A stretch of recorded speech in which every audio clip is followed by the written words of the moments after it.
YSR Congress party మహిళా నేత ఆత్మహత్యా ప్రయత్నాన్ని ఆంధ్రజ్యోతి ప్రొజెక్ట్ చేసింది. ఒంగోలులోని వైసీపీ జిల్లా కార్యాలయంలో దాడికి గురైన ఎస్టీ మహిళా విభాగం ఒంగోలు నియోజకవర్గ అధ్యక్షురాలు పేరం ప్రసన్న ఆత్మహత్యాయత్నానికి పాల్పడ్డారు. ఇటీవల జరిగిన పరిణామాలతో పాటు పార్టీ వాట్సాప్ గ్రూపు నుంచి తనను తొలగిస్తున్నారంటూ సెల్ఫీ వీడియో తీసిన ప్రసన్న నిద్ర మాత్రం మింగారు. కుటుంబ సభ్యులు వెంటనే ఆమెను ఒంగోలులోని రిమ్స్కి తరలించారు.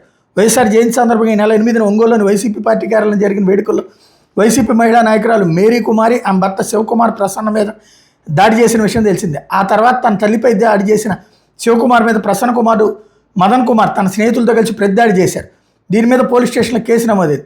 వ్యవహారం రచ్చకెక్కడంతో ప్రసన్నను వైసీపీ గ్రూపులో నుంచి నియోజకవర్గ ఇన్ఛార్జ్ చుండూరి రవిబాబు తొలగించారు. దీంతో ప్రసన్న మనస్తాపానికి గురై పార్టీలో జరుగుతున్న అన్యాయం మీద సెల్ఫీ వీడియో తీస్తూ నిద్రమాత్రం మింగారు.